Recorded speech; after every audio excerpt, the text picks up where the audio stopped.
Doctor Patnaik Delhi के सबसे बड़े हार्ट सर्जन में से एक थे। ये कहना गलत नहीं होगा कि उनके जैसा डॉक्टर वहाँ कोई नहीं था। काम में सबसे अनुभवी और जमीनी स्तर से जुड़े हुए वो बहुत ही विनम्र इंसान थे। एक बार डॉक्टर्स के बड़े समूह को अपने अनुभव उनके साथ बांटने के लिए उन्हें आमंत्रित किया गया। डॉक्टर पटनायक 2 वर्षों से अमेरिका में अपनी सेवाएं दे रहे थे और जब पता चला कि उन्हें दिल्ली जाकर डॉक्टर्स के एक बड़ी ग्रुप को संबोधित करना है और इस ग्रुप को बताना है कि वो गांव-गांव तक अपनी सेवाएं कैसे पहुंचा सकते हैं, गांव के लोगों को हॉस्पिटल से कैसे जोड़ सकते हैं और गांवों में हॉस्पिटल का निर्माण कर मुफ्त में अपनी सेवाएं जन जन तक कैसे पहुंचा सकते हैं, उन्हें जब इस बात का भी पता चला कि दिल्ली से कुछ दूर एक गांव में डॉक्टर्स की मीटिंग रखी गई है, तब वे बहुत खुश हुए क्योंकि डॉक्टर पटनायक दिल्ली के अलावा कई गांव में अपनी मुफ्त सेवाएं दे चुके थे और उन्हें गांवों के लोग बहुत मानते थे। उन्होंने अपनी फ्लाइट टिकट बुक की, अपना सामान पैक किया और अगले ही दिन दिल्ली के लिए रवाना हो गए। देर शाम को उनकी फ्लाइट लैंड हुई। मौसम ने अपना रुख बदला हुआ था। आसमान से 1-2 बूंद टपकती पानी कब छोटे छोटे ओले में बदल गए पता नहीं चला। मौसम बहुत ज्यादा खराब था। दिल्ली से एक जूनियर डॉक्टर शर्मा और उनका ड्राइवर मोहन उन्हें लेने के लिए एयरपोर्ट पर उपस्थित थे। अगली सुबह एक छोटे से गांव में डॉक्टर पटनायक को संबोधित करना था, इसलिए उन्हें उसी रात ही उस गांव के लिए निकलना था। कुछ देर इंतजार करने के बाद भी मौसम की स्थिति वैसी ही थी। डॉक्टर शर्मा ने मोहन से पूछा, यदि आप गाड़ी चला सके और रास्ते में किसी तरह की कोई असुविधा न हो तो क्या हम इस मौसम में भी यहाँ से निकल सकते हैं? हाँ, मैं कोशिश करूंगा, लेकिन गांव जाने के लिए हमें कच्चे रास्तों से होकर जाना पड़ेगा, इसलिए अभी हम धीरे धीरे आगे बढ़ सकते हैं, मोहन ने कहा। मोहन ने गाड़ी निकाली और तीनों गांव की तरफ आगे बढ़ने लगे। रास्ता और मौसम दोनों बहुत खराब था, इसलिए वे धीरे धीरे आगे बढ़ रहे थे। कुछ दूरी तय करने के बाद जब वे एक गांव से गुजर रहे थे तब मोहन को महसूस हुआ कि उसके गाड़ी का एक टायर पंचर हो गया। उसने गाड़ी रोकी और नीचे उतरकर बारिश में भीगते हुए उसने टायर को चेक किया। टायर पंचर था। उस गांव में बहुत अंधेरा था। मौसम खराब होने के कारण वहां बिजली नहीं थी, लेकिन मोहन ने देखा कि पास ही के एक घर से रोशनी आ रही थी। मोहन ने डॉक्टर पटनायक और डॉक्टर शर्मा से कहा कि सर, गाड़ी का टायर पंचर है और टायर बदलने में समय लग सकता है, इसलिए गाड़ी से उतरकर हमें पास के घर में अभी कुछ समय रुकना होगा, क्योंकि ऐसे बारिश में टायर बदलना भी संभव नहीं होगा।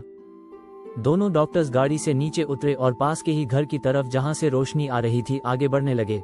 उन्होंने घर का दरवाजा खटखटाया, लेकिन अंदर से किसी भी तरह की कोई प्रतिक्रिया नहीं हुई। उन्होंने इस बार फिर दरवाजा खटखटाया और अब की बार दरवाजे पर एक बूढ़ी अम्मा थी जो बहुत उम्र की लग रही थी।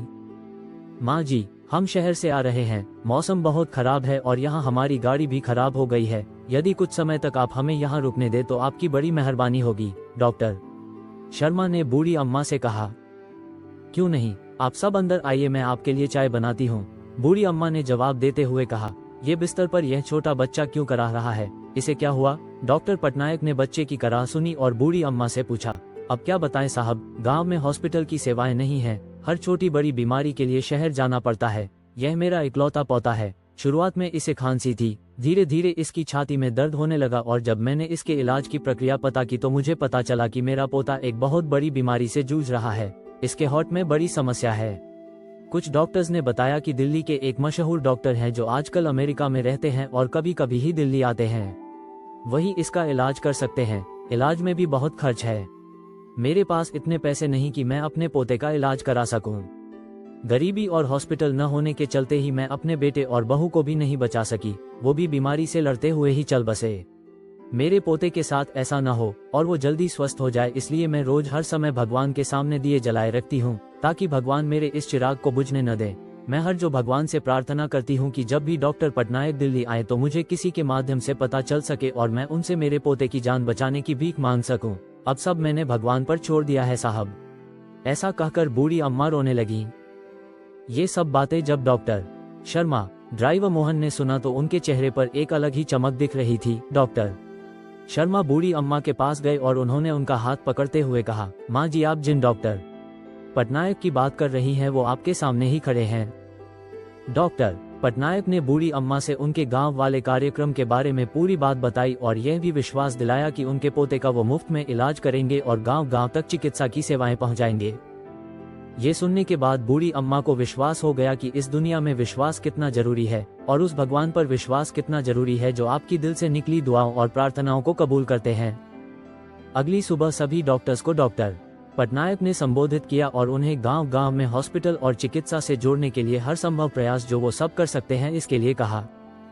बूढ़ी अम्मा के पोते का इलाज हुआ और वो अब स्वस्थ है। गांव गांव तक डॉक्टर्स पहुंचे और हॉस्पिटल खुलने लगे।